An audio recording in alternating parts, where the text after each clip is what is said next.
కురిసిన బారుకి రంగులు మ్రోగిన పప్పుల వర్షం కురిసిన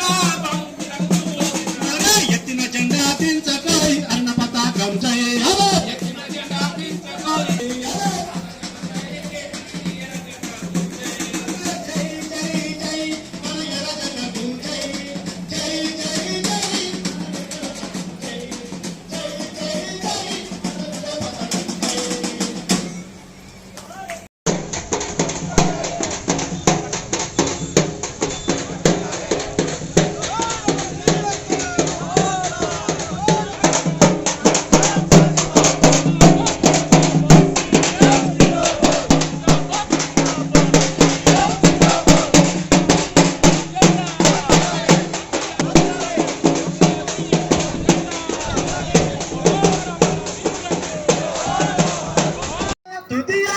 మాకై నిలిపియా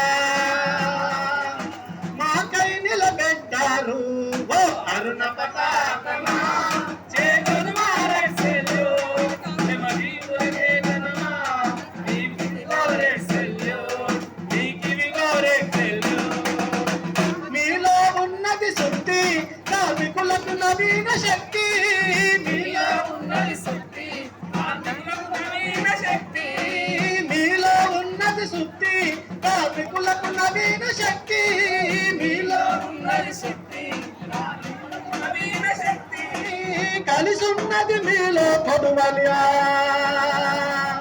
సంఘటితపు రైతు జనావళి ఓ అరుణ పతాకమా చేతులు మారెసెల్లు నెమదీవులకే గనమా నీకివి గోరెసెల్లు నీకివి గోరెసెల్లు మార్చలేము మాలో భావం చేయలేము వారికి ద్రోహం మార్చలేము మాలో భావం చేయలేము వారికి ద్రోహం మిము చానా మోసుకుపోతా పోరాటం కొనసాగిస్తాం ఓ అరుణ పతాకమా చేతులు మారెసెల్లు నెమదీవులకే గనమా నీకివి గోరెసెల్లు నీకివి గోరెసెల్లు నీ నీడన కొన్ని దేశములు అభివృద్ధిని సాధించాయి నీ నీడన కొన్ని దేశములు అభివృద్ధిని సాధించాయి నీ నీడన కొన్ని దేశములు అభివృద్ధిని సాధించాయి కొన్ని దేశములు అభివృద్ధిని సాధించాయి పరపీడన పాలన నుండి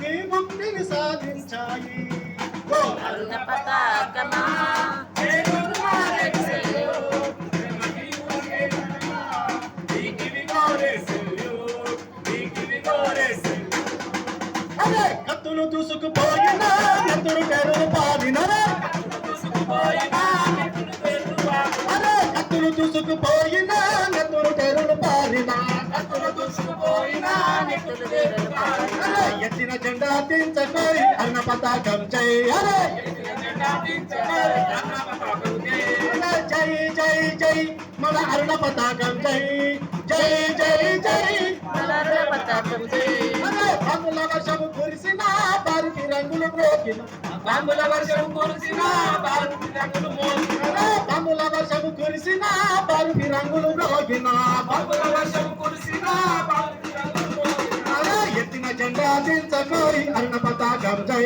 అరే ఎత్తిన జెండా దించకోయ్ అరుణ పతాకం జై జై జై జై మన అరుణ పతాకం జై జై జై జై అరుణ పతాకం జై అరే పీడిత ప్రజల రక్తములు త్రాగడు వరను పెదరగన్ అరే పీడిత ప్రజల రక్తములు త్రాగడు వరను పెదరగన్ అరే ఆకాశమంతా ఎగిరేటి ఎర్ర జెండకు జై అరే జై జై జై మన ఎర్ర జెండకు జై జై జై జై జై జై జై జై మన విజయ పతాకం జై 5,000 కోట్లు ఎన్ని కోట్లు 5,000 కోట్లు మన 5,000 కోట్లు పెడితే ఇంకెన్ని ఇండ్లు అవుతాయి 75,000 80,000 ఇండ్లు అవుతాయి మన పాత వరంగల్ జిల్లాలో ఉన్న ఇండ్లు లేని వాళ్ళందరికీ ఇండ్లు వస్తాయి ఆ పెళ్లికి పోయి ఈయన అక్షంతలేసి వస్తాడు. ఇటువంటి వాళ్ళు ఈ దేశంలో పాలన చేస్తున్నారు. ఇల్లు లేని వాళ్ళకి ఇల్లు పట్టించుకునేది లేదు, పని లేని వాళ్ళ పని గురించి పట్టించుకునే వాళ్ళు లేరు, పని చేసినా సరి అయిన జీతం వచ్చే పరిస్థితి లేదు. చదువుకుందామంటే బళ్ళు, కేంద్ర ప్రభుత్వమే బళ్ళు సరిగ్గా చేయాలి, రాష్ట్ర ప్రభుత్వం కూడా సరిగ్గా చేయాలి. కానీ బళ్ళు సరిగ్గా ఉంచరు. పంతుళ్ళు బడికి రాకపోతే సప్పుడు చేసేది ఉండదు. ఎందుకంటే మీరు కొందరు అంటారు బడికి వచ్చే పంతులు ఉంటారు, రాని వాళ్ళు ఉండొచ్చు. రేపు ఓట్లేసేది నాకు ఆళ్లే, అయినా నేను అంటున్నంత ధైర్యంగా.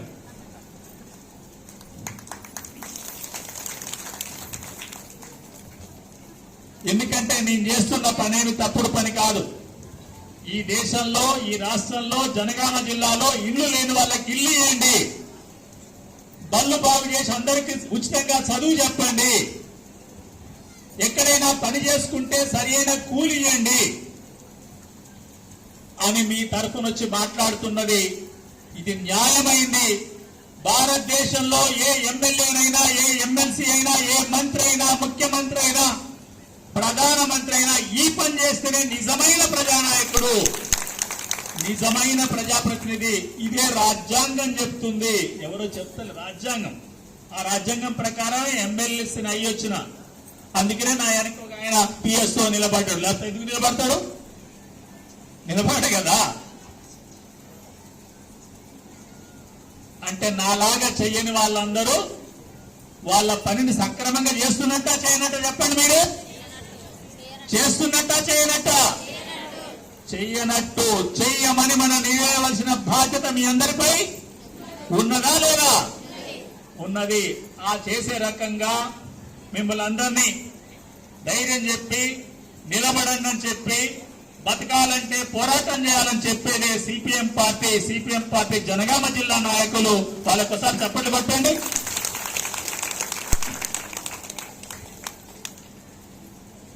ఇక్కడ కూడా మన ఎన్నికలలో చాలా చెప్పారు. చాలా చెప్పినప్పుడు మీ అందరు మరి అన్ని ఒక్కసారి వస్తాయనుకున్నాం, నాకు తెలియదు. ఎందుకంటే చెల్లెళ్ళు, బిడ్డలు, అక్కలు కొద్దిమంది మీరే ఉన్నారు. అక్కలు అనుకుంటున్నాలే ఆసరా పెన్షన్ వచ్చేటోళ్ళు 4,000 ఉన్నారు, 2,000 వస్తున్నాయండి అనుకుంటురా? చెల్లెళ్ళు, బిడ్డలు అనుకుంటున్నాలే 2,500 నెలకిస్తాన్నారు మాకు, ఏదో అది ఇంకా రాదా ఏంటి అంటే అనుకోవచ్చు. కానీ నేను మాత్రం వెంటనే వస్తే అనుకోలే. ఎందుకు అనుకోలేదు? ఇంట్లో ఏమున్నాయో నాకు తెలుసు, ఇంట్లో ఏమున్నాయో నాకు తెలుసు. అర్థమైందా? ఇంట్లో బస్తా నిండా బియ్యం, 50 కిలోల బియ్యం ఉన్నాయనుకోండి, అన్ని సరుకులు సామాన్లు ఉన్నాయనుకోండి, 100 మంది వచ్చినా భోజనం పెడతా దర్జాగా చెప్పొచ్చు. కానీ ఇంట్లో బియ్యం లేవు, సరిగా సరుకులు లేవు, రండి భోజనం పెడతా అంటే ఎట్ట పెడతారు? అది నాకు తెలుసు. ఇల్లంతా లూట్ ఎట్టయిపోయింది. అక్కడ ఢిల్లీలో ఉన్నాయని ఏం చేసిండు? అంబానీ, ఆదాని లాంటి వాళ్లకు డబ్బులన్నీ కట్టబెట్టి, అరే నీ కొడుకు పెళ్లికి 3,000 కోట్లు, 5,000 కోట్లు, 8,000 కోట్లు ఖర్చు పెట్టుకోమని అక్కడ చెప్పాడు. ఇక్కడ చిన్న ద్వారా ఏం చేసిండో మనకు తెలుసు. ఇల్లంతా ఖాళీ చేసిండు. మరి ఎవరి ఇల్లు నింపిండో, ఎవరున్నాయో తెలుసుకోవాల్సిన అవసరం ఉంది. కాబట్టి ఏదైతే ఇస్తామన్నారో ఇంట్లో జాగాలు ఇవ్వాల్సిందే, ఇల్లు గట్టి ఇవ్వాల్సిందే, చెల్లెళ్లకు, బిడ్డలకు 2,500 ఇవ్వాల్సిందే. ఇవన్నీ ఇచ్చేదానిక అడగాలి, పోరాటం చేయాలి. పోరాటం ఎవరితో ఉండి చేయాలి? మీరు సిపిఎం వాళ్ళతో అండగా ఉండి చేయాలి. వాళ్ళు ఉంటేనే మీకు ముందుకు పోయే అవకాశం ఉంటది. అడుగుతుంటే ఇంకో ఎమ్మెల్యే గాని, ఎమ్మెల్సీ గాని మీ తరఫున వచ్చి మాట్లాడేంత తప్పని స్థితి వస్తుంది.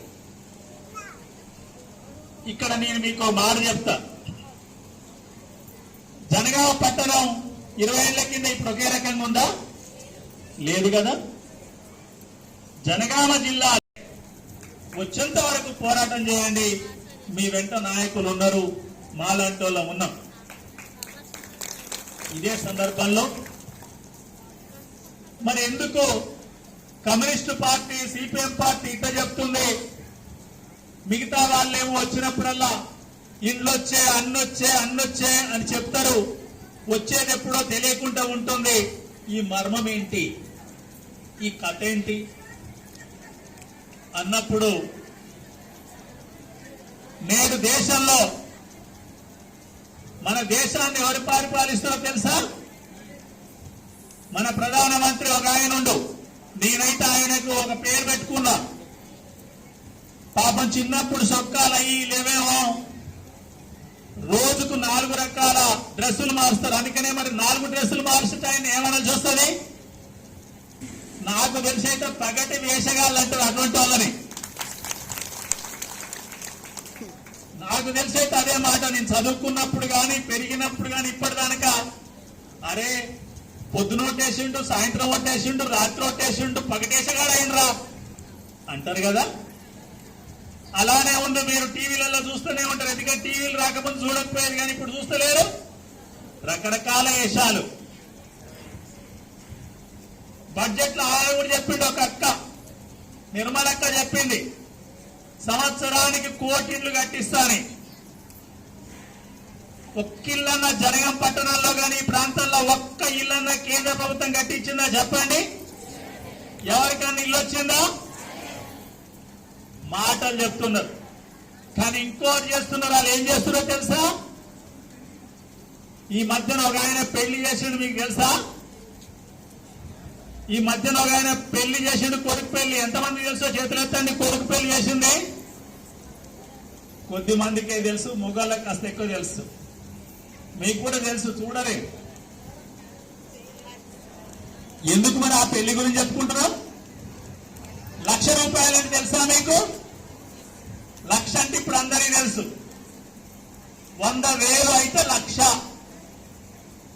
500 నోట్లు 200, 2 కట్టలు ఇస్తే 1,00,000.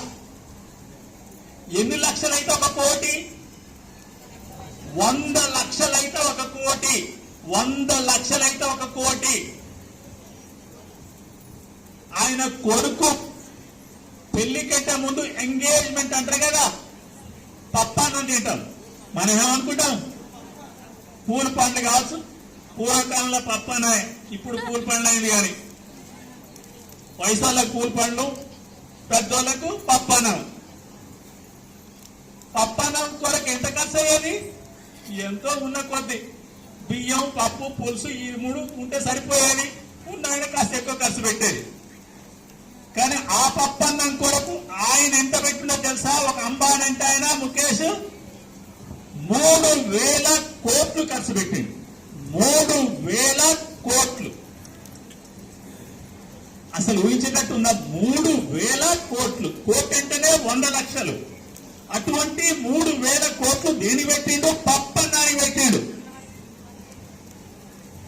ఆ పప్పన్నానికి ఈ ప్రధానమంత్రి పోతాడు, ఈ కేశగాలు పోతాడు.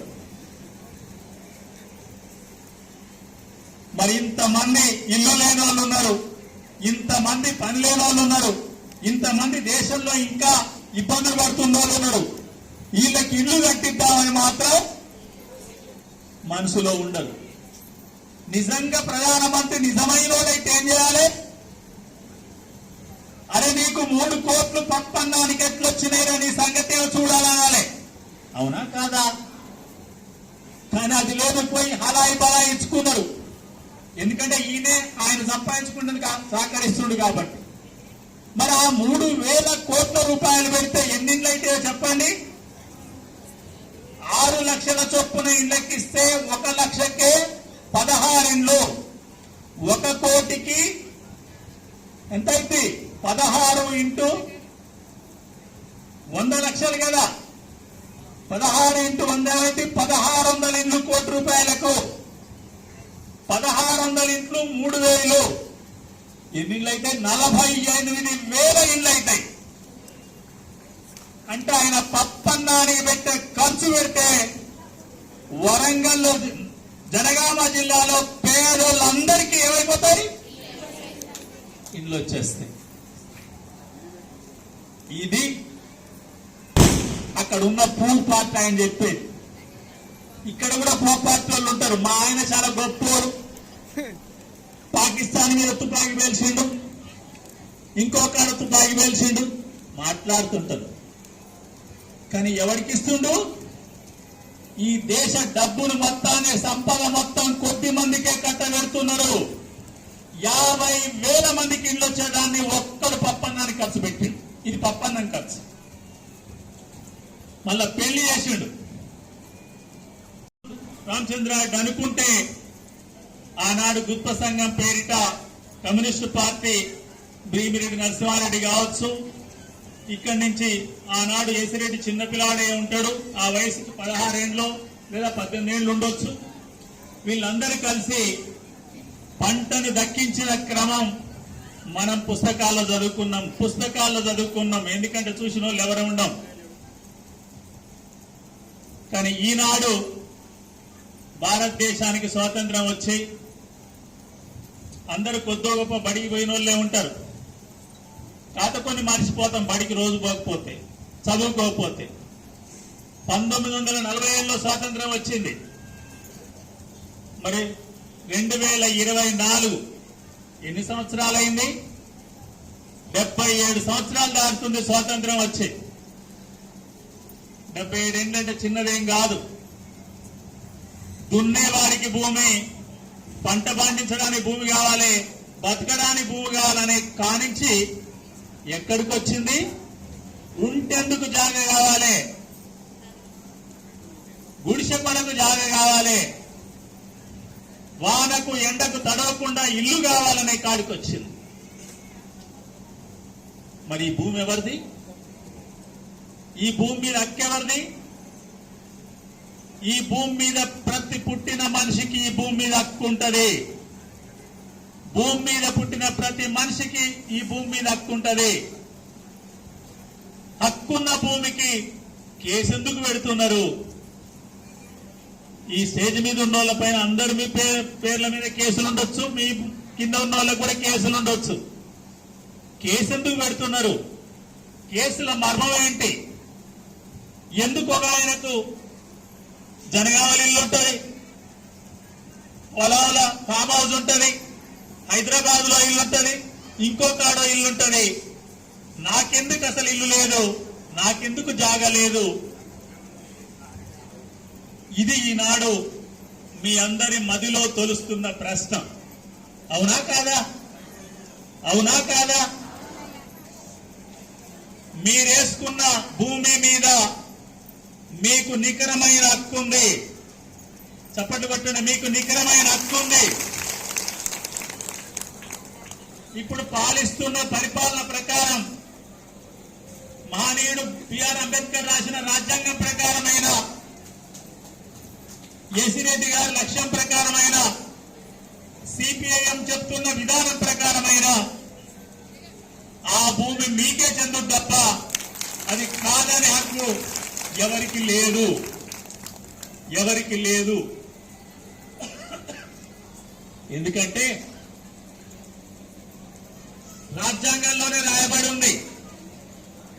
భారత ప్రజలమైన మేము అని మనం రాసుకుంటాం.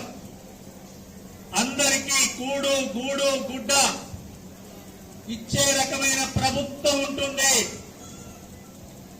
ఇల్లు లేని వాళ్ళకి ఇల్లు ముందు ఇవ్వాలి.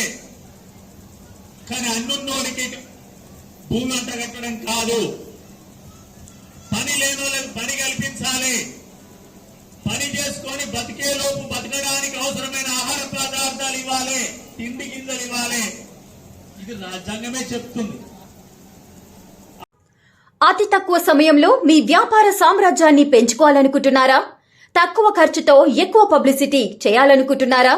అయితే ఇంకెందుకు ఆలస్యం? మీ జేఎన్టీవీ తెలంగాణ ఛానల్లో అతి తక్కువ ఖర్చుతో ప్రకటనలివ్వండి. అత్యధిక లాభాలను సాధించుకోండి. వ్యాపార, వాణిజ్య, పాఠశాలలు, వైద్యశాలలు, హోటళ్లు, వస్త్ర దుకాణాలు, అన్ని రకాల వ్యాపార ప్రకటనల కొరకు సంప్రదించండి. మా phone numbers 8558288081, 9247896607. For more updates, please like and subscribe to JNTV Telangana. Hi! Subscribe to JNTV Telangana. Don't forget to like the video and to get the notification of a video, hit the bell icon.